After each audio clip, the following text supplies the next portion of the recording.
काजल एक संस्कारी लड़की थी जिसकी माँ ने उसे यही सिखाया था कि शादी के बाद लड़कियों का असली घर उसका ससुराल होता है और उन्हें अपने ससुराल की जिम्मेदारियों को हर तरीके से निभानी चाहिए। काजल बेटा, बहुत जल्द तेरी शादी हो जाएगी। तुझे याद है ना मैंने तुझे क्या क्या सिखाया है? हाँ माँ, सब याद है। चाहे कुछ भी हो जाए, ससुराल ही मेरा असली घर है। मेरे सास ससुर मेरे असली माँ बाप हैं और मेरी नंद वो तो मेरी छोटी बहन है। चाहे कोई कुछ भी कह ले, कितनी भी ऊंची आवाज में बात क्यों ना कर ले मुझसे, लेकिन मैं हमेशा कम बोलूंगी। और हाँ, कोई मेरा कितना भी बुरा क्यों ना कर ले, मुझे अपने परिवार वालों का हमेशा भला ही करना है। उनकी इज्जत के लिए मुझे अपनी जान भी दे देनी है। मेरी संस्कारी बेटी, आजकल के बच्चों में इतना संस्कार कहाँ देखने को मिलता है। देखो मेरी बेटी तो सर्वगुण संपन्न है सर से पांव तक, और बिल्कुल संस्कारी है सर से पांव तक। भगवान करे तुझे बहुत अच्छा ससुराल मिले। काजल की माँ अपनी बेटी को सब कुछ पहले से ही सिखा देती है। अब बहुत जल्द काजल की शादी रोहित नाम के लड़के से हो जाती है। रोहित का परिवार बहुत अच्छा था और उसकी दोनों बहनें शुरू से गांव में रहती थी, जो रोहित की शादी के बाद शहर आती है और शहर आते ही अपनी भाभी को देखकर गवारों की तरह हरकतें करने लगती है। अनीता देख, हमारी भाभी कितनी सुंदर है, इनका चेहरा कैसे चमक रहा है। भाभी सच कहना, तुमने कौन सी चमकीली चीज मुंह पर लगाई है जो तुम इतनी गोरी और चमकीली नजर आ रही हो, और हमें देखो कैसे काले पीले से दिख रहे हैं, और हमारा चेहरा तो तुम्हारी तरह चमक नहीं रहा। तुम्हारे होठों पर चोट लगी है क्या? देखो कितना खून निकल रहा है। अरे नहीं निशा, नहीं कविता, मैंने कुछ भी नहीं लगाया है। ये तो नेचुरल है और मेरे होठों पे बस एक रेड कलर की लिपस्टिक लगाई है मैंने। ओह, तो तुम मेकअप की हो, इसीलिए तो हम सोचे कि तुम इतनी सुंदर क्यों लग रही हो। हमारी भाभी जी मॉडर्न निकली। चल निशा यहाँ से, वरना भाभी का घमंड बढ़ जाएगा। अनीता और निशा अपनी ही भाभी को भला बुरा कहकर वहाँ से चली जाती है। अब बेचारी काजल अपनी नंदों को कुछ नहीं कहती। अब इसी तरह से कुछ दिन बीत जाते हैं और एक दिन जब काजल श्रृंगार करने के लिए बैठती है तो वो देखती है कि उसका सारा मेकअप का सामान गायब हो चुका है। हे भगवान, ये मेरा मेकअप का सामान कहाँ चला गया? मैंने तो यहीं रखा था।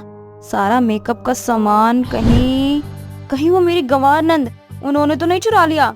काजल जैसे ही अपनी दोनों नंदों पर शक करती है, वैसे ही उसकी दोनों नंद उसके सामने आ जाती है, जिन्होंने बहुत ही बुरी तरह से अपना मेकअप कर रखा था। क्यों निशा, लग रही हूँ ना मैं भी हीरोइन। अरे तुम क्या अकेली हीरोइन लग रही हो, हम नहीं लगे हीरोइन। भाभी बताओ जरा, सबसे सुंदर कौन है? तुम दोनों तो हो ही बहुत सुंदर। तुम दोनों ने तो मेरा मेकअप का पूरा सामान भी खराब कर दिया और साथ ही मेकअप भी बहुत गंदा किया है तुमने। तुम ना यहाँ बैठो, मैं तुम्हारा मेकअप साफ करती हूँ और तुम्हें बताती हूँ कि मेकअप कैसे करते हैं। तुम हमारा मजाक बना रही हो? अरे तुमसे अच्छा मेकअप करना जानते हैं। क्या हुआ अगर हमारे पास मेकअप का सामान नहीं है तो? अरे थोड़ा सा तुम्हारा मेकअप का सामान क्या इस्तेमाल कर लिया, तुम तो हमें भी खरी खोटे सुना रही हो। आने दो भैया के आते ही हम तुम्हारी शिकायत करेंगे। बेचारी काजल तो अपनी गंवार नंदों का हुलिया सही करना चाहती थी और उनकी मदद करना चाहती थी, पर उसकी दोनों गंवार नंद उसे ही भला बुरा कहने लगती है। और शाम को जैसे ही रोहित घर आता है, वो अपने भाई से अपनी भाभी की उसी हालत में शिकायत करने लगती है। भैया, हम इस मेकअप में बहुत सुंदर लग रहे हैं, पर ये मेकअप का सामान भाभी का है। हमने उनका थोड़ा सा मेकअप का सामान क्या इस्तेमाल कर लिया, भाभी तो हमारा मजाक बनाने लगी। सिर्फ मजाक ही नहीं बनाया, बल्कि उन्होंने हमें भला बुरा भी कहा और कहने लगी कि हमने उनके मेकअप का सामान बर्बाद कर दिया। भैया, भाभी को डांटो और बताओ कि आपकी बहन उनसे लाख गुना सुंदर है और उनसे ज्यादा अच्छे से अच्छे घर का काम करना भी जानती है। हाँ ठीक है, मैं काजल को डांट दूंगा, पर अभी रात हो गई है और रात को तो मेकअप साफ करके सोते हैं ना, इसलिए तुम दोनों पहले अपना मुंह धो लो, ठीक है? अब रोहित कमरे में जाता है और अपनी गंवार बहनों की तरफ से अपनी बीवी से माफी मांगता है। मेरी वजह से हमेशा तुम्हें अपनी गंवार ननद को झेलना पड़ता है। माफ करना, मैं अपनी दोनों गंवार बहनों को तब यहाँ लेकर आया जब मेरी माँ इस दुनिया से चली गई। अब मेरी इन दोनों गंवार बहनों की जिम्मेदारी तुम्हारे सर पर है। ये कभी शहर नहीं आई और उन्होंने कभी मेकअप नहीं किया, इसलिए इन्हें यहाँ के तौर तरीके नहीं पता। ये आज भी गांव की गंवार लड़कियों की तरह ही रहती है और घूमती हैं। रोहित, आप माफी मत मांगो, मैं सब जानती हूँ। और वैसे भी मेरी नंद मेरी छोटी बहन है, अगर इनकी जगह मेरी कोई खुद की छोटी बहन होती ना तो भी मैं ऐसी रहती इनके साथ। इसीलिए आप बेफिक्र हो जाओ, मैं अपनी गवार नंद को सब सिखा दूंगी। रोहित और काजल अपने कमरे में आपस में बात कर रहे होते हैं, तो वहीं दूसरी ओर निशा और अनीता अपने भैया को खुश करने के लिए किचन में गर्मा गर्म खाना बनाने जाती है। पर आज से पहले उन्होंने कभी भी गैस चालू नहीं किया था, इसलिए वो दोनों जैसे ही गैस चालू करती हैं, तो अनीता का हाथ जल जाता है और अनीता जोर से चिल्लाने लगती है। अनीता के चिल्लाने की आवाज सुनकर काजल और रोहित किचन में जाते हैं, जहां वो देखते हैं कि उसकी दोनों गवार बहनें एक बार फिर किचन में उल्टी सीधी हरकतें कर रही हैं और किचन का पूरा सामान बिखरा पड़ा है। तुम दोनों ने किचन की क्या हालत कर रखी है। बेचारी काजल अकेली कब तक किचन साफ करेगी। अनीता तुम्हारा हाथ कैसे जल गया? तुम छोड़ दो ये सब, मैं कर लूंगी। तुम्हारे जख्म पे मरहम लगा देती हूँ पहले। अब काजल अनीता की जख्म पर मरहम लगाती है। ये देखकर अनीता को अफसोस होता है और दुख भी। अब अनीता अपनी भाभी की तरह कपड़े पहनने की कोशिश करती है, पर वो अपनी भाभी की तरह कपड़े नहीं पहन पाती और हार मानकर दोनों बहनें अपनी भाभी से कहती है, भाभी हमें माफ कर दीजिए, हम भैया से आपकी रोज शिकायत करते ताकि आप भैया आपको बहुत डांटे, पर सच्ची कहे तो हमें आप बहुत अच्छी लगती हैं। हम दोनों बस आपकी तरह बनकर रहना चाहते हैं और घर के काम करना चाहते हैं, पर हम दोनों से कुछ होता ही नहीं। गांव में तो हम सब कुछ फटाफट कर लिया करते थे, यहाँ तो सब कुछ उल्टा है, हम यहाँ कुछ नहीं कर पाते। और कभी हम दोनों बाहर जाते हैं तो यहाँ के लोग ना हम पर हंसते हैं और हमें गंवार भी कहते हैं, हमें बहुत बुरा लगता है। कोई आपको तो गंवार नहीं कहता, फिर हमें क्यों गंवार कहते हैं? आप हमारी मदद करेंगी ना भाभी? जो लोग तुम्हें गवार कहते हैं ना, उन्हें कह दो कि मैं तुम्हें इतना ज्यादा मॉडर्न बना दूंगी, आज जो तुम पर हंस रहे हैं वो तुम्हारे आगे पीछे घूमना शुरू कर देंगे और तुम्हें पसंद करना शुरू कर देंगे। अब काजल अपनी दोनों नंद का दिल जीत लेती हैं। अब निशा और अनीता वही करती जो काजल कहती।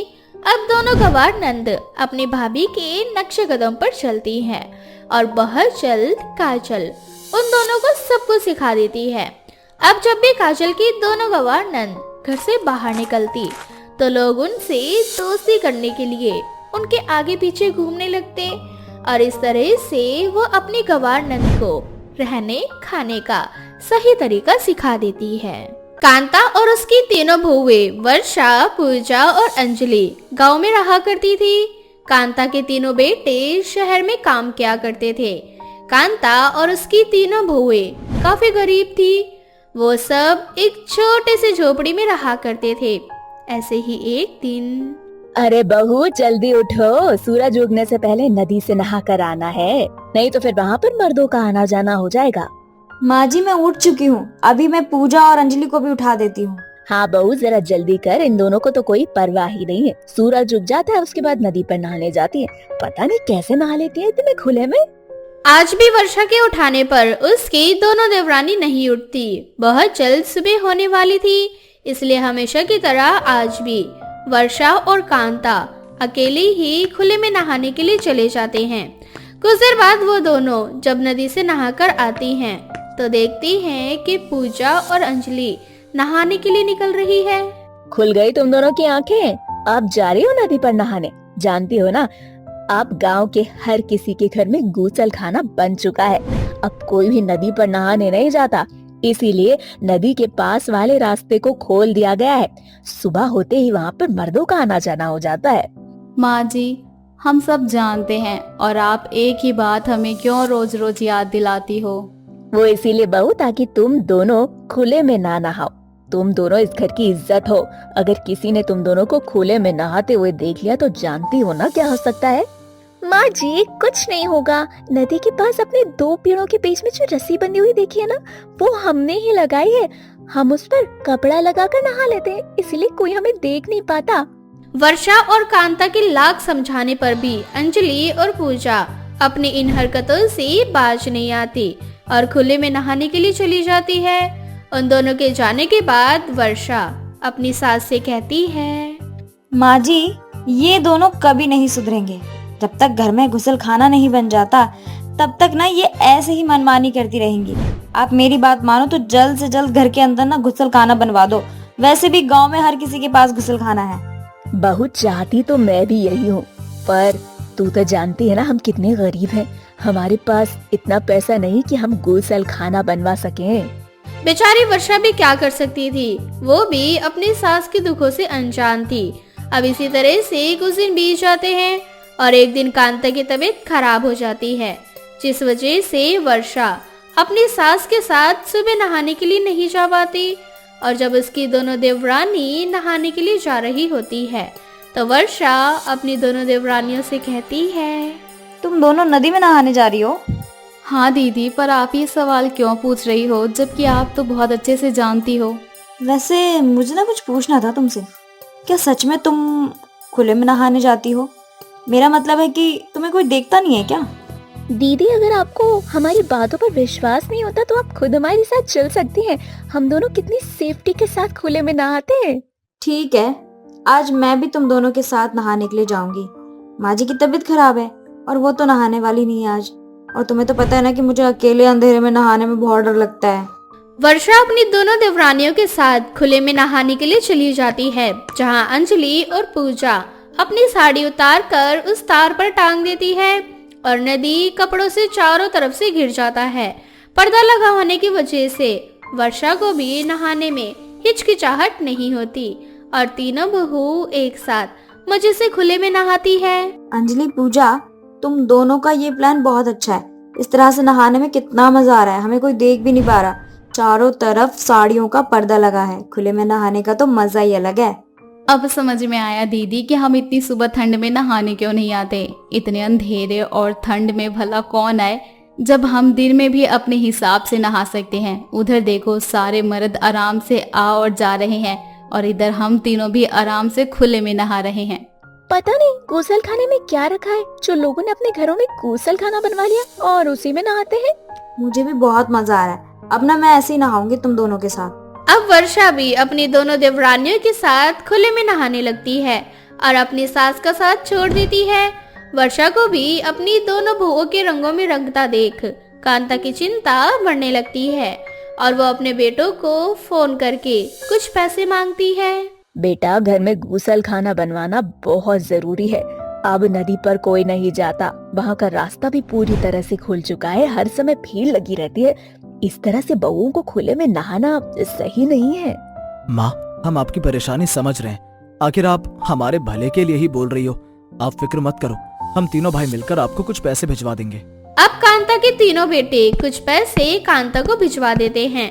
उन थोड़े से पैसों में कांता अपने घर में छोटा सा गुसलखाना बनवाने का फैसला लेती है और घर में गुसलखाना बनने का काम शुरू हो जाता है। पर ये देखकर तीनों बहुओं का मुंह बन जाता है और वो अपनी सास से लड़ने लगती है। माँ जी, जब आप जानती हो कि हमारे पास इतने पैसे नहीं है कि हम गुसलखाना बनवा सके, तो आप क्यों इन पैसों का गुसलखाना बनवाने में बर्बाद कर रही हो? आप इन पैसों से एक नया कमरा भी तो बनवा सकती थी ना। अगर कमरा बन जाता तो कितना अच्छा रहता। हम कितनी मुश्किल से एक ही कमरे में अपना गुजारा कर रहे हैं। मैं तुम तीनों की सास हूँ।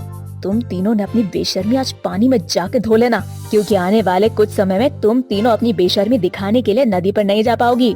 कांता अपनी तीनों बहुओं को करारा जवाब देती है और बहुत जल्द घर में गुसलखाना बन जाता है। गुसलखाना बनने के बाद भी कांता की तीनों बहू खुले में ही नहाने जाती है। माँ जी तो हमेशा चाहती थी गुसलखाना बने, मैं भी चाहती थी, लेकिन अब मेरा मन नहीं करता। दीदी, बन जाने दो गुसलखाना, हम तीनों यहीं पर नहाया करेंगे। मुझे तो वैसे ही माँ जी के विचार पसंद नहीं है, इसीलिए आप दोनों ना उनकी बातें बंद कर दीजिए।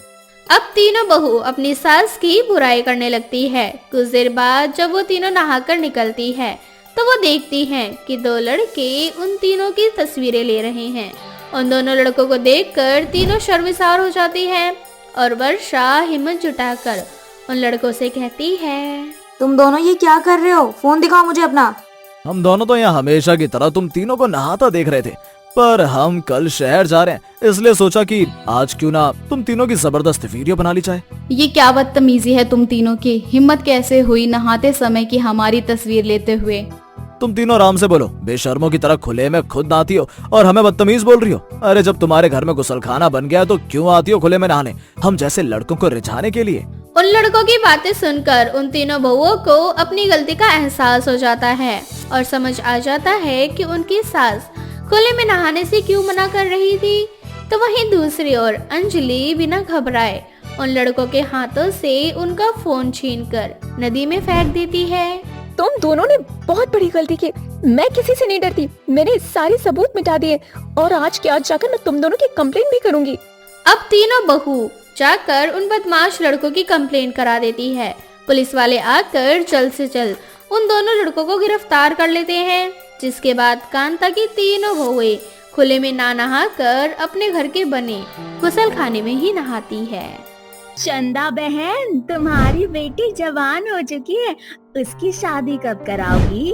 मेरी बेटी की नाक देखी है? जिस दिन वो अपनी नाक संभालना सीख जाएगी उस दिन उसकी शादी भी करा दूंगी। इतना बोलकर चंदा वहाँ से चली जाती है। सुमन जब चंदा की सौतेली बेटी आरती को देखती है तो उसे उसके लिए बहुत बुरा लगता है और वो आरती से कहती है, आरती बेटा, पता नहीं भगवान ने तेरी किस्मत में क्या लिखा है। पहले तो उसने तुझसे तेरी माँ छीनी, फिर तुझे माँ मिली भी तो सौतेली, जो तुझे जरा सा भी प्यार नहीं करती, ऊपर से तेरी नाक बहने की ये बीमारी।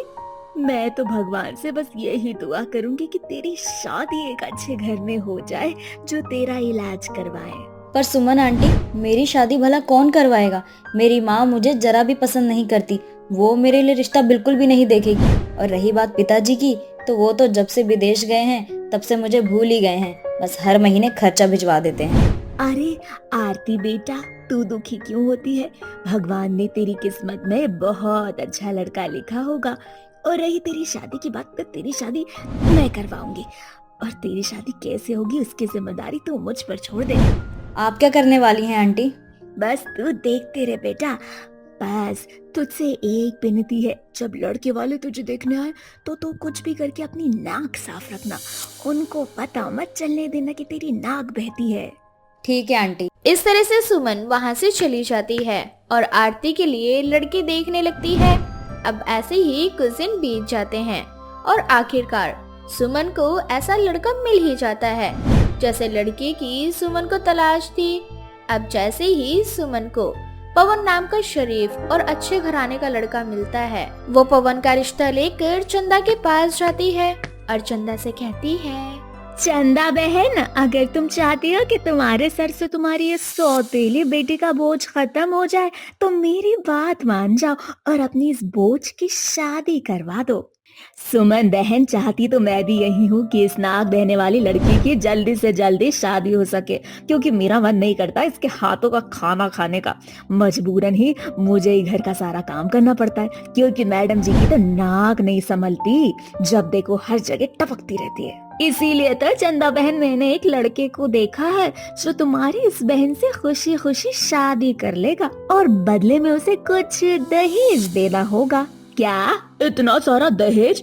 सुमन बहन, रहने दो इस नाग वाली को घर में ही। मैं इतना दहेज नहीं दे सकती और ना ही इस कलमोही की शादी करवा सकती हूँ। मेरा तो काम था तुम्हें सही रास्ता दिखाना, जो मैंने दिखा दिया, बाकी मर्जी तुम्हारी है। मैंने तो सोचा था कि किसी भी लड़के से तुम अपनी बेटी की शादी करवा दोगी तो उससे तुम्हारा ही पीछा छूटेगा, पर तुम जब खुद ही चाहती हो कि नाक बहने वाली तुम्हारी बेटी जिंदगी भर तुम्हारे पास रहे तो रखो उसे अपने पास। इस तरह से सुमन वहाँ से चली जाती है, पर सुमन के जाने के बाद भी चंदा के दिमाग में उसकी बातें घूमती रहती है और अगले दिन चंदा सुमन के पास जाकर उससे कहती है, बहन, कल तुम मुझे उस लड़के के बारे में बता रही थी, मुझे वो रिश्ता मंजूर है। वैसे भी उस कलमोही के लिए कौन सा मुझे पैसे खर्च करने, उसकी मरी हुई माँ के कुछ गहने रखे, वही गहने उस लड़के को दे दूंगी और उसके सामने हाथ जोड़कर उनसे कह दूंगी। अब क्या था, अब बहुत जल्द सुमन पवन और उसकी माँ के साथ आरती को देखने के लिए उसके घर आती है, जहाँ चंदा आरती को तैयार करके लड़के को दिखाने के लिए ले जाती है। और इसी बीच वो आरती से कहती है, आय हाय, कल मोही कहीं की ऐसे जाएगी नाक टपकाती हुई उन लोगों के सामने। अगर उसने तेरी नाक बहती हुई देख ली तो वो लोग रिश्ते से मना कर देंगे, फिर पड़ी रहना जिंदगी भर घर में। माँ, आप तो जानती हैं ना कि मेरी बहती हुई नाक कभी नहीं रुकती, तो आप ही बताओ ना मैं क्या करूँ जिससे मेरी नाक रुक जाए। तेरी माँ तो चल बसी, पर तेरे साथ तेरी नाक यहीं छोड़ गई। अरे अपनी माँ के साथ तू भी मर जाती ना। अगर तू मर जाती तो मेरे सर से बोझ पहले ही उतर जाता। खैर, अब ये पकड़ रुमाल और जैसे ही नाक आए नाक साफ कर लेना, और कोशिश करना कि नाक आने से पहले ही उसे ऊपर खींच ले। ठीक है माँ। अब आरती बिल्कुल ऐसा ही करती है, पर फिर भी वो अपनी बहती हुई नाक को ज्यादा देर तक नहीं रोक पाती और पवन उसकी बहती हुई नाक देखकर उससे कहता है, आरती, इस उम्र में भी तुम्हारी नाक। नहीं पवन जी, आप मुझे गलत समझ रहे हैं। वो दरअसल बात यह है कि मुझे तेज जुकाम हो चुका है और जुकाम में मेरी नाक बहने लगती है।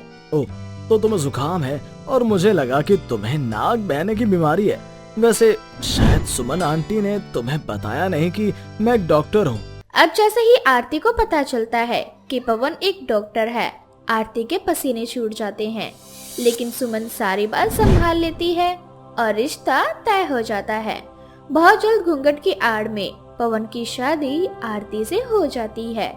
शादी वाले रात जब पवन आरती के नजदीक जाता है तो वो देखता है कि आरती बार बार अपनी नाक साफ कर रही है।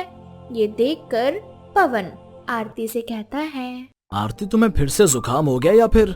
सही पकड़ा आपने पवन जी, वो मुझे ना जुकाम ही हो गया है। वो दरअसल यहाँ वहाँ का पानी अलग है ना, तो वो मुझे सूट नहीं कर रहा, इसी वजह से मुझे जुकाम हो गया है। आरती, बस भी करो, और कितना झूठ कहोगी। मैंने तुम्हें उस दिन भी कहा था कि मैं एक डॉक्टर हूँ और मैं बहुत अच्छे से जानता हूँ कि तुम्हें नाक बहने की बीमारी है। पर तुम फिक्र मत करो, मैं तुम्हें छोड़ूंगा नहीं, बल्कि मैं खुद तुम्हारा इलाज करूंगा और जितनी जल्द हो सके तुम्हारी इस बीमारी को खत्म कर दूंगा। थैंक यू पवन जी, आपने मेरी प्रॉब्लम को समझा, वरना मैं तो डर गई थी कहीं आप मुझे छोड़ ना दो मेरी इस बहती नाक के चलते। नहीं आरती, मैं तुम्हें कभी नहीं छोड़ूंगा। और रही बात तुम्हारी नाक बहने की, इस आदत के बारे में तो मुझे और मेरी माँ को इस बारे में पहले से ही सब कुछ पता है। सुमन आंटी ने हमें पहले ही बता दिया था। फ्लैशबैक। पवन बेटा, लड़की बहुत अच्छी है। मैं जानती हूँ कि तुम्हें प्यार में पहले ही धोखा मिल चुका है, इसीलिए अब तुम्हें ऐसी लड़की चाहिए जिसके साथ तुम जीवन भर खुशी से जी सको। और आरती बिल्कुल वैसी ही लड़की है, क्योंकि इसकी सौतेली माँ ने इस पर बहुत अत्याचार कर रखा है। इसीलिए अगर तुम आरती से शादी कर लोगे तो तुम्हारी जिंदगी के साथ इसकी जिंदगी भी बदल जाएगी। पर बेटा, एक प्रॉब्लम है। क्या प्रॉब्लम है आंटी? पवन बेटा, मैंने तुम्हें बताया था ना कि आरती की माँ सौतेली है। आरती की बचपन से ही नाक बहती आ रही है और उसकी सौतेली माँ ने कभी उसका इलाज नहीं करवाया, जिस वजह से आज भी उसकी नाक बहती है और इसी वजह से उसकी शादी कहीं नहीं हो रही। तुम तो एक डॉक्टर हो, अगर तुम उससे शादी करके उसकी इस बीमारी का इलाज कर दोगे तो मैं सोचूंगी कि मैंने एक लड़की का घर बसा दिया। आंटी जी, आप बेफिक्र रहिए और आरती को मत बताना कि मुझे उसकी सच्चाई के बारे में पता है, और ना ही उसकी माँ को। और वैसे भी मुझे ऐसी लड़की की तलाश है जो मुझे समझे और मेरी माँ को, और जो इस घर को संभाल सके। अगर आरती वैसी लड़की निकली तो मैं उसे उसकी इस कमी के साथ अपना लूंगा। फ्लैशबैक से बाहर। मुझे माफ कर दीजिए पवन जी, जो मैंने आपसे ये सच्चाई छुपाई। हालांकि मुझे ये इतनी बड़ी बात आपसे छुपानी नहीं चाहिए थी, लेकिन ये सब कुछ मैंने अपनी माँ के डर से किया। आरती, तुम मुझे सफाई मत दो, मैं सब जानता हूँ। और मैंने तुमसे शादी के लिए हाँ इसलिए की क्योंकि जब मैंने तुम्हें देखा तो मैंने पाया कि तुम। इस तरह से आरती को एक अच्छा जीवन साथी मिल जाता है और पवन बहुत जल्द आरती का इलाज शुरू करवाता है और कुछ ही महीनों में आरती की नाक बहने की बीमारी खत्म हो जाती है।